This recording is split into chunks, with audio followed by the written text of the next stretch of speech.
Director de tesis de grado y posgrado en Chile y el extranjero. Especializado en ciencia de materiales para energía, energías renovables, tecnología de hidrógeno y estudios de cadena de valor y nichos de aplicaciones de hidrógeno. Desde 1990 ha trabajado en investigación básica y aplicada en baterías, celdas de combustible, almacenamiento de hidrógeno y sistemas electroquímicos, con más de 50 trabajos publicados.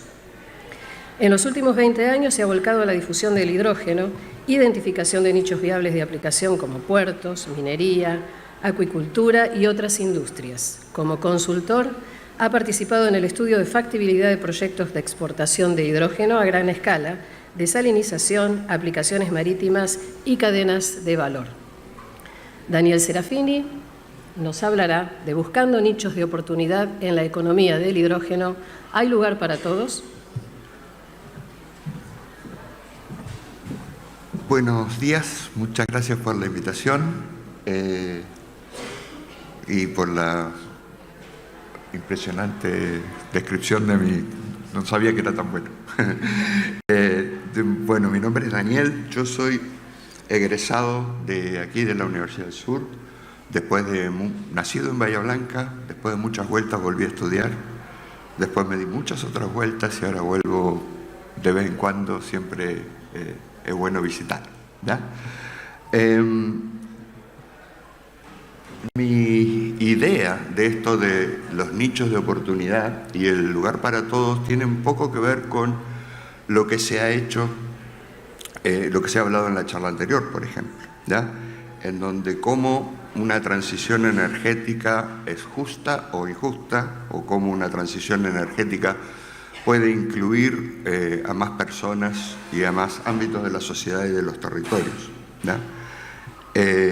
Mucha parte de lo que les voy a presentar es fruto de un proyecto en donde trabajamos varias universidades, Pontificia Universidad Católica de Valparaíso, la Universidad de Santiago, que es donde yo estoy, yo no trabajo en la Pontificia, algunas universidades alemanas, ya les voy a ir mostrando un poquitito en el paso de los minutos, ¿ya? Pero lo interesante de esto es que nuestro proyecto es el análisis de la cadena de valor de hidrógeno en todo ámbito económico, técnico, también social y cultural, y etcétera, etcétera, ¿ya? Entonces estamos un poco relacionados con comunidades locales y ese tipo de problemática, tratando de poner dentro de los estudios de prefactibilidad, de estudios de valor, alguna componente dentro de lo que podamos de nivel más de ciencia social, ¿no? La motivación, bueno, la motivación del trabajo, yo me crié durante la Guerra Fría, viendo películas en donde había ataques alienígenas y todos se ponían de acuerdo y peleaban contra los marcianos, ¿no? Y me di cuenta que hace los últimos pocos años hemos tenido varios ataques alienígenas y las cosas no suceden como en las películas, ¿no? No nos hemos puesto muy de acuerdo ni en el COVID, ni en el cambio climático, ni en todo lo que vino después del COVID, etcétera, etcétera. Y el mensaje a la población es: lávate las manos, vamos a estar joya. O sea, nada más va a pasar, ¿no? Pero además hay otra motivación. Esto es de Our World in Data, es el crecimiento de la población mundial desde 10.000 BC hasta la fecha, y lo que podemos ver ahí es que para la revolución industrial, que es donde se produce el quiebre dependiente y de la cosa,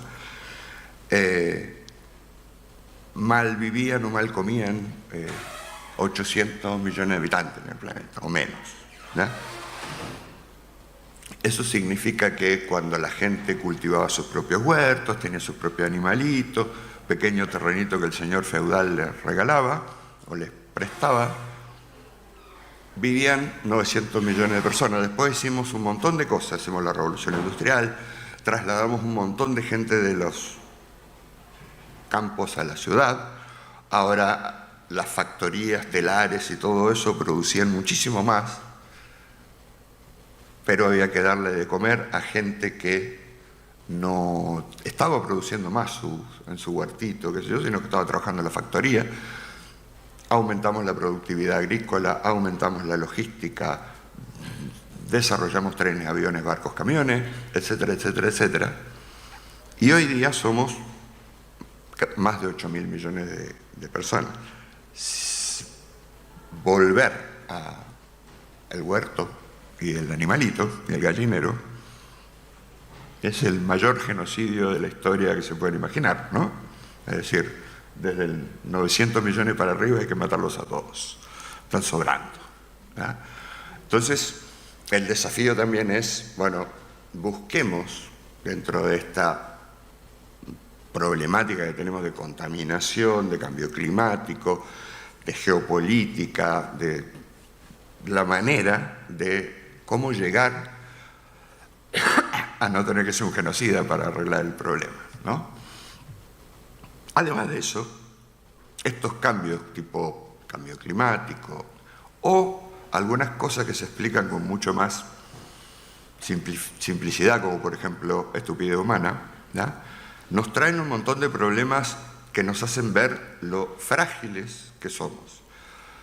Probablemente todos hayan leído o escuchado que el Canal de Panamá se está secando. En realidad no se está secando, está con un nivel de agua que ya empieza a competir el agua que la ciudad y el país de Panamá requiere, comparado con el agua que está en los lagos que transportan los barcos. Entonces el Canal de Panamá es un problema en este momento, un cuello de botella para la logística mundial, ¿no? Pero también hay otros. Por ejemplo, todos se acordarán del barquito que encalló el señor que venía manejando, y el barquito en el canal de Suez, y tuvo un pequeño problema y terminó encallado, ¿eh? Inmediatamente surgieron, además de un montón de memes, un montón de soluciones ingenieriles adecuadas para resolver el problema, ¿ya? Por ejemplo, en donde se ve que con la cantidad suficiente de WD-40 y un Q-tip lo suficientemente grande arreglamos lo que sea, ¿ya? La otra motivación que tenemos es que, por otro lado, esto es del NREL, del National Renewable Energy Labs de Estados Unidos, donde está más o menos puesta la disponibilidad de energía solar que existe en América Latina y el Caribe. Si ustedes miran ahí, esa parte negra es el desierto de Atacama, en donde están todos los observatorios más grandes del mundo, porque los cielos son los más diáfanos del mundo, ¿ya? Y porque hay 360 días por año de sol, ¿ya? Entonces la radiación solar ahí es muy, muy fuerte, y como ustedes también sabrán, está la parte del sur del mundo en donde el potencial eólico que hay es impresionante, ¿no? Entonces, como yo estoy trabajando y viviendo en Chile, debo decirle algunas cosas. Primero, para que entiendan un poco mejor, cualquier centímetro cúbico de gas que se consume en Chile es importado. Cualquier gota de nafta, de queroseno, es importada. Cualquier cosa energética que se les ocurra es importada. Cualquier miligramo de carbón que se quema en una termoeléctrica es importado. Por lo tanto, Chile tiene un problema mucho más grave en términos de, hay que desfosilizar, pero además de desfosilizar hay que dejar de comprar, ¿eh? Y hay hubo un plan de desarrollo de energía solar, un plan de desarrollo de energías renovables o energías sustentables, etcétera, etcétera, y a lo último un plan de desarrollo de hidrógeno, como vector energético. Mucho de esto vino hace varios años atrás. Nuestra primera impresión de estos planes de desarrollo fue, bueno, lo primero fue, después de sembrar en el desierto durante 20 años, por fin alguien nos dio bola, ¿no? Pero el primer approach de esto era, vamos a permitir que los capitales vengan, que inviertan enormes campos solares y campos eólicos, que produzcan el hidrógeno, que se lo lleven y nosotros, bueno, tal vez podamos cobrar algún impuesto, conseguir trabajo, etc. Nuestra imagen de cómo debía ser esto no era esa, obviamente. Entonces empezamos a pensar en desarrollos en donde podríamos aprovecharnos tal vez. Después hubo un cambio de gobierno, hubo un cambio de visión, un cambio de plan estratégico también, donde se metió la cuchara de poner un poquitito más de énfasis en lo local, que fue bien aceptado, pero como buenos científicos nos enojamos de vuelta, porque resulta que sin las grandes inversiones tampoco se podía hacer, ¿no? Entonces, lamentablemente hubo que mantener un cierto equilibrio en eso. Mientras tanto, nos pusimos a trabajar a ver qué podemos hacer para la industria local, para descarbonizarse. Chile tiene, obviamente, como todos los países, promesas de 2030 no más carbón, 2050 carbono neutral, bla, bla, bla. Todos los países que firmaron el Acuerdo de París están ahí, ¿ya? Pero claro, eso requería cierto análisis y estudio de posibilidades de aplicar en la industria local para descarbonizar la matriz energética nuestra. También varios pasos a seguir para llevar esta cosa adelante. Esto es más o menos el equipo de proyecto. Hay ingenieros mecánicos, ingenieros eléctricos. Yo soy medio químico, físico o algo así. Ingenieros químicos. Un exministro, o sea, que habla de políticas públicas con mucho más acierto que lo que podemos hacer nosotros, ¿no? Entonces es un equipo multidisciplinario. Todo esto es una cosa que debe ser muy multidisciplinaria, lo cual quiere decir que le voy a hablar de como 100 cosas de las cuales yo sé 2 o 3, nada más, ¿no? El resto, bueno, es parte del trabajo en equipo, ¿no? Una de las maneras que hicimos esto fue decir, bueno, veamos quién está interesado. Y nos encontramos de grandes empresas, que no eran tanto nuestro objetivo. Muchas de esas grandes empresas estaban queriendo subirse al tren de vamos a exportar hidrógeno para el mundo, ¿no? Y ese no era nuestro objetivo, aunque sí tuvimos conversaciones con ellos, ¿no? O sea, había un puerto que nos pidió que le introdujéramos hidrógeno en pequeña escala dentro del puerto, porque querían aprender hidrógeno para cuando ellos exportaran hidrógeno en ese puerto, ¿no? Y entonces, al describirle el proyecto, le dijimos, mire, usted está tratando de vender hidrógeno a países que no consumen, en barcos que no existen, en un puerto que no tiene ninguna normativa para hacer bunkering de hidrógeno, ni mucho menos. La buena noticia es que estamos pensando a futuro, pero mientras tanto, váyase con un poquito más de calma, ¿no? Porque, claro, fue un boom que después se vino muy abajo, justamente porque no era tan fácil el asunto, ¿no? Entonces, lo que hay que buscar es nicho de oportunidad. Y nicho de oportunidad me refiero a, hay cosas que son fácilmente más alcanzables que otras, ¿no? Donde uno puede estar más cerca de implementar que otras, ¿no?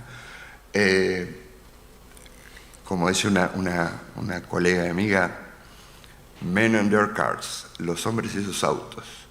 Dice, cada vez que hay una conferencia, hay tantas cosas lindas para hacer con hidrógeno y siempre terminan preguntando por si podemos hacer un auto de hidrógeno, ¿no? Y la respuesta rápida a eso es, sí, claro, podemos hacer un auto de hidrógeno.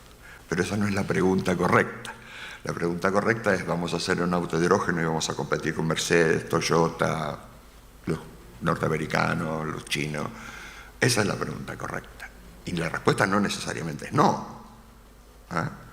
Pero requiere un poquitito más de análisis que sí, podemos, o sea, tenemos la persona, ¿no? Entonces, una de las cosas que hicimos fue decir, bueno, para ir a estos lugares y encontrar algún nicho viable, tenemos que ir y caminar los posibles lugares donde se puede usar el hidrógeno. Ahí tenemos una cementera, hay 2 o 3 puertos de distintas características porque tampoco nos queríamos topar con resolver 3 veces el mismo caso, ¿no? Un puerto granelero, o sea, carga a granel, puerto de contenedores, etcétera, etcétera, etcétera. Minería, alguna minera grande, otra más chica, y nuestros socios de contraparte en el proyecto, que son principalmente la alta escuela tecnológica de Deggendorf en Baviera, universidades asociadas al proyecto en otros lados, como en Utrecht, en Portugal y en Brasil, y empresas a las cuales hemos ido llegando que por lo menos cubren algunos de los aspectos de la cadena de valor entera del hidrógeno, que podemos ir dimensionando cómo está la tecnología y cómo están los precios, qué sé yo, ¿no? Por supuesto que también hay empresas grandes a las que tenemos acceso, Siemens, Bosch, qué sé yo, pero nos interesa más el contacto con estas mini empresas de innovación que están tratando de hacer las cosas diferentes, ¿no? Voy a ir rápido, disculpen. El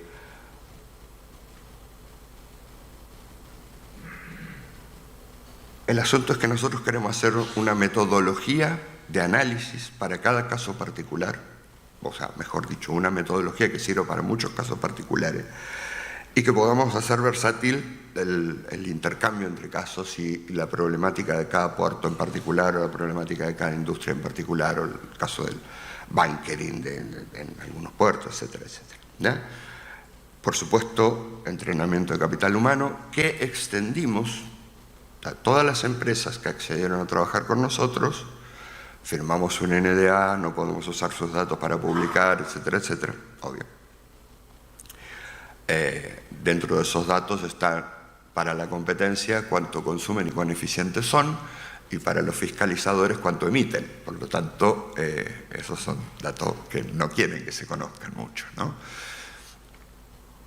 Por lo tanto, todo está bajo confidencialidad y hay algunas cosas que hemos podido publicar con permiso y otras cosas que simplemente son casos que el proyecto ha tratado de resolver y algunas que nos han puesto creativos, y después a lo último le voy a contar una que hicimos, ¿no? Pero esencialmente es encontrar una metodología, hacer un cruce con los recursos de la zona, ¿no? Locales, en términos de recursos naturales, en términos de energía solar, de radiancia solar, de potencia eólica posible, etcétera, etcétera, y separar eso de los conflictos, posibles conflictos socioambientales que pueda haber en el entorno. Es decir, tenemos, por ejemplo, un paper que les voy a mostrar más adelante, en donde en una determinada región de Chile se hizo un estudio de terrenos fiscales y potencialidad de producir en eso energía o hidrógeno en esos terrenos fiscales,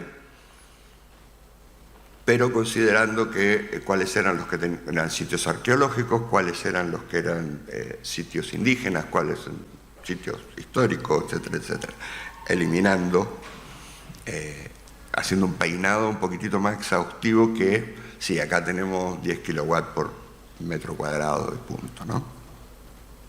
Ya. Esencialmente de lo que vamos a hablar es de esto, aunque con más, con distintas cosas agregadas. Esto es un panorama general donde ven ustedes todas las miles de posibilidades. Esto se lo agradezco a los niños del proyecto, que dibujan muy bonito, pero tiene dos problemas. El primer problema es este. Si uno tiene electrones moviéndose, los usa. No pone 10.000 pasos intermedios para terminar con una eficiencia del 15%, ¿no? O sea, primero los usa. Entonces, nuestros casos de estudio son cuando nos conviene suplementar. Nos conviene suplementar cuando tenemos una planta autónoma, cuando tenemos una caleta de pescadores que está a 80 kilómetros del interconectado, entonces para llevar ahí hay que tirar 80 kilómetros de cable de alta tensión y carísimo para los pescadores que hay, digamos, etc. O si hay alguna manera de hacer peak shaving en el costo de la energía, etcétera, etcétera. Entonces, para que al tipo que está en la industria le convenga, y después acá hay 2 o 3 cosas que hemos ido agregando más tarde, como por ejemplo biomasa, metanización, etcétera, etcétera, como fuente de hidrógeno.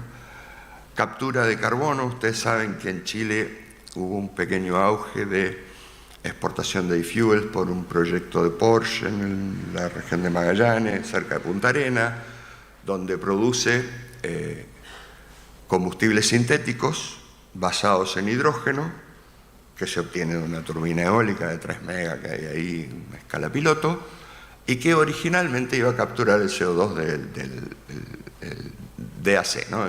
La captura directa de dióxido de carbono del aire. Eso es carísimo, por obvias razones, porque hay muy poco, por más que tengamos efecto invernadero, todavía sigue siendo muy poco para capturarlo, el CO2 en el aire. Entonces al final terminan comprando CO2 biogénico a una cervecera. Pero es un proyecto pequeño, financiado por Porsche, que usa ese combustible para la Porsche Supercup, ¿ya?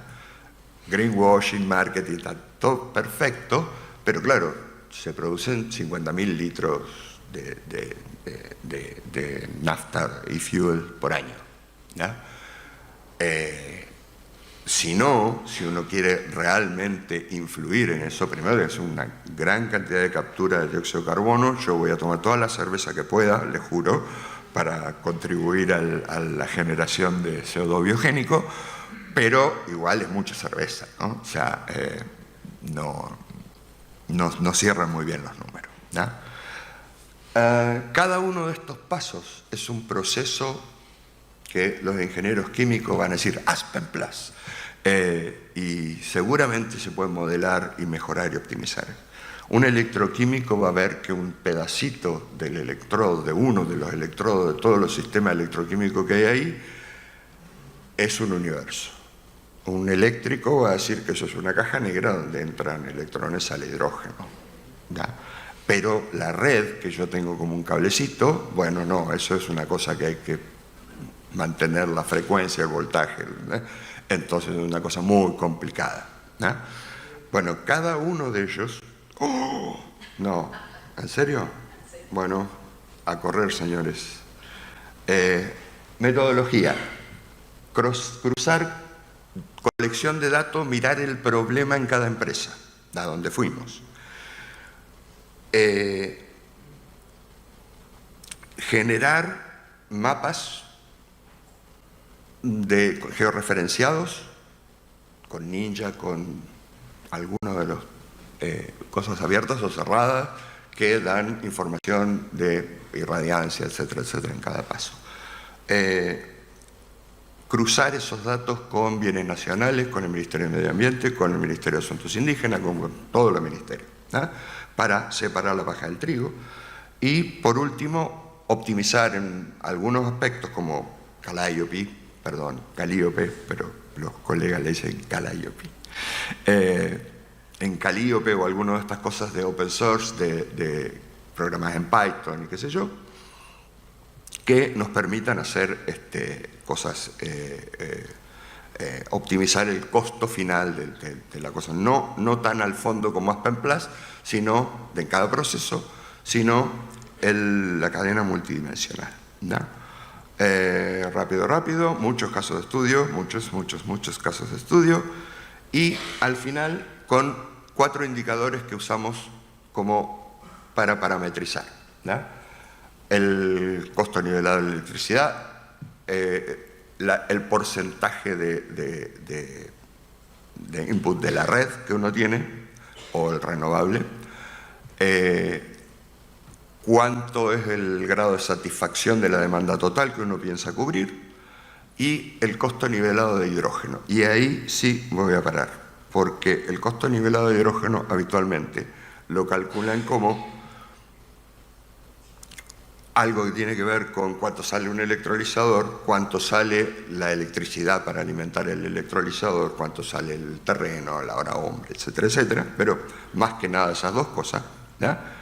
Pero después uno quiere almacenar, hacer buffering, algo, transportar, comprimir el hidrógeno, transportarlo hasta destino, almacenarlo probablemente en destino, y después tiene un LSOH2, ¿no? On steroids. Este es el que hay que comparar para decir esta cosa se puede hacer o no se puede hacer, tiene sentido hacerlo o no tiene sentido hacerlo, ¿no? Y esto se debe a que la comparación energética del hidrógeno con todos los otros combustibles es muy buena por unidad de masa, pero el hidrógeno es muy livianito, entonces por unidad de volumen estamos perdiendo como en la guerra, ¿no? Entonces hay que comprimir mucho o licuar a 253 grados bajo cero, ¿no? 20 Kelvin, y hierve el hidrógeno, o buscar un carrier, y ahí está el amoníaco, ¿no? Un tipo donde todos los puertos saben cómo se embarca o desembarca amoníaco, todos tienen normativas, DNV certificó a todos los barquitos, etcétera, etcétera, y tiene un 17% de hidrógeno. Entonces, y a diferencia de los e-fuel, en donde necesito una fuente de CO2, el nitrógeno lo saco del aire. Chao. ¿Ya? Entonces, debo pelearme contra los exportadores de amoníaco normales, tal que exportaba amoníaco, no, menos mal que se fue. Pero ¿quiénes son los que exportan amoníaco? Trinidad y Tobago es el mayor exportador de amoníaco. Trinidad y Tobago, sí, porque bueno, ellos no consumen tanto, obviamente produce más China, Estados Unidos, pero ellos lo que producen lo exportan porque tienen una gran fuente de gas en Trinidad y Tobago, no tienen posibilidades de exportarlo ni por gasoducto, ni licuado, ni nada por el estilo. Por lo tanto, hacen amoníaco y exportan amoníaco, ¿no? El amoníaco como agente sintético, ampliamente conocido, bla, bla, bla, explosivo, fertilizante, pintura textil, se consumen 200 millones de toneladas por año, pero si queremos cambiar la matriz energética en base a trasladar el hidrógeno como amoníaco, necesitamos producir muchísimo más amoníaco y trasladar muchísimo más amoníaco.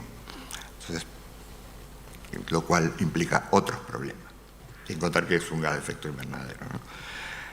Lo último que les quiero mostrar es un caso dentro de, mire que había cosas para mostrar. Acá estaba la parte social, por ahí, bueno, no tengo tiempo de mostrarla, de cómo parametrizamos los datos sociales, pero al final terminamos en que hicimos un explorador que cuando uno entra al explorador, y eso es abierto, o va a serlo, por ahora está en desarrollo, pero uno tiene la capacidad de meter aquí parámetros diferentes a los técnicos. O sea, o puede ponerle un peso específico, mejor dicho, a cuánto le quiere hacer pesar la parte cultural, la parte técnica, la parte de terrenos protegidos, etcétera, etcétera, ¿no? Entonces eso para que nos dé en píxel por píxel algún número tentativo de, mire, pruebe acá, pero hágalo bien ahora, ¿no? Mida bien, vaya con sus estudiantes, etcétera. Pero la última cosa que les quería mostrar, además de la exportación de cosas, este es el puerto de Valparaíso. Como ven, está rodeado de ciudad. Quedó muy chiquitito, ¿no? Pero exporta la gran mayoría de la fruta de Chile, igual que entre ese y el puerto de San Antonio. Eso quiere decir que pasan de 2.000 reefer, contenedor refrigerado por mes, a 15.000 reefer en febrero, marzo. Tienen una subestación, un PPA, etcétera, etcétera, pero no quieren tener un PPA el doble de grande por 2 meses que lo van a usar, ni una subestación el doble de grande por 2 meses que lo van a usar. Entonces, bruto generador diésel, un genset se alimentan los reefer que tienen un tiempo de estadía promedio de 4 días en el puerto, ¿no? Mediante generadores diésel. Bueno, un alumno nuestro hizo todo un análisis de cómo sería la cosa si uno usa hidrógeno para una fuel cell con hidrógeno. Hizo un van ahí, van, Tirroy, toda la cuestión, pero ahí está el van, ¿ya? Y decir, bueno, miren, ese es el de hidrógeno, este es el del diésel actual. Es decir, si yo logro que el LCOH, bueno, hay miles de otras variables que midió, pero para darles una idea, si yo logro que el LCOH en el puerto me cueste menos de $4 el kilo de hidrógeno, compito perfectamente bien con el diésel, en esa condición de generación, ¿no? Bueno, ese tipo de nicho es lo que estamos buscando, más generación distribuida, más aldeas energéticas, más otra cosa que no pude hablar aquí, pero que no me dio el tiempo, pero más o menos esa es nuestra idea de cómo encarar para que la empresa local empiece a tener en cuenta, esto no, esto sí, esto me sale 10 veces más que con diésel y no lo voy a hacer, esto me sale, por ahí puedo, ¿no? Y bien. Así que muchas gracias, espero preguntas y di las mitades de las transparencias que tenía, por lo tanto, cualquier pregunta que tengan después podemos seguir conversando. Muchas gracias, Dani.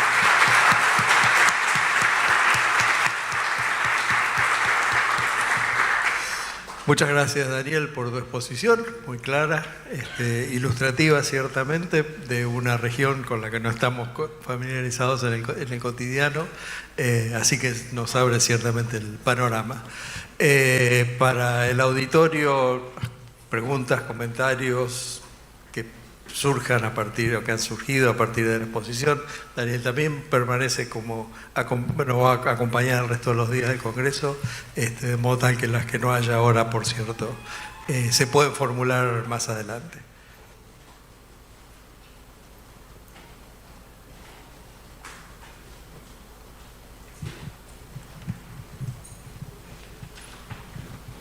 Sí, una consulta respecto, se me ocurre del último ejemplo. La idea sería generar hidrógeno para alimentar a una celda y generar electricidad para la refrigeración, ¿es así? Sí, o sea, el asunto es que cada uno de estos bichitos consume 10 kilowatts promedio, ¿no? Más o menos, de electricidad, ¿ok? Si tienes 15.000 por mes, 4 días de estadía, bla, bla, son como 4 tantos megas que hay que poner ahí. Entonces eso quiere decir, tomamos una fuel cell, la compramos, porque ahí está el CAPEX, está dentro del costo nivelado, ¿no? Compramos la fuel cell, la instalamos en lugar del generador diésel, nos conseguimos el hidrógeno y ese consumo de hidrógeno le cobramos a la concesionaria del puerto lo mismo que... Eso es un modelo de negocio, ¿no? Donde estoy vendiendo energía eventual, ¿sí? Y le cobramos lo mismo que gastaría alquilar el equipo de diésel y consumir el diésel y comprar el diésel necesario, ¿no?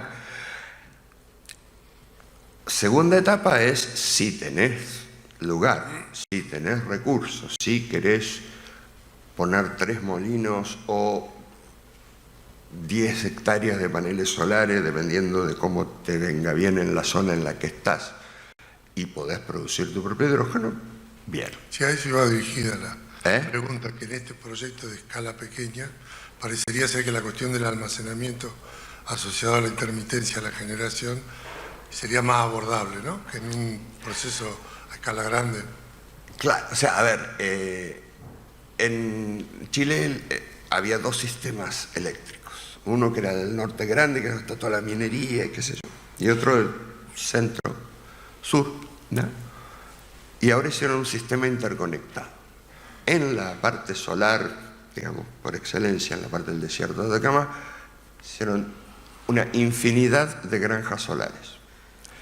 El 30% de lo que se produce, esa energía se vierte, porque todo el mundo quiere mandar en las horas de sol su energía a los centros de consumo, ¿no?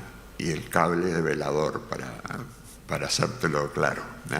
O sea, no hay capacidad de transporte, de distribución hasta el centro del país, que es donde está la industria, etcétera, etcétera, aparte de la minería. Entonces, hay una nueva ley, porque ahora se les ocurrió que después de 20 años de vertir podían empezar a almacenar energía, ¿no? Bueno, la ley de almacenamiento energético contempla obviamente baterías, pero también contempla producción de hidrógeno como intermitencia, ¿sí? Porque si el mismo panel solar te puede vender esa energía generada en la noche, está perfecto, porque ahí sí hay ducto, electroducto, como decía Pablo, ¿no? Pero ese ducto quedó muy chiquitito con la cantidad de potencia que hay. Lo mismo pasa con la eólica en el extremo sur, en donde pasa lo mismo, pero ahí directamente no hay cable, ¿no? Y no va a haber, porque como que no lo haga submarino, la gente no quiere que le pase una línea de alta tensión por arriba de la cabeza durante 3.000 kilómetros, ¿no?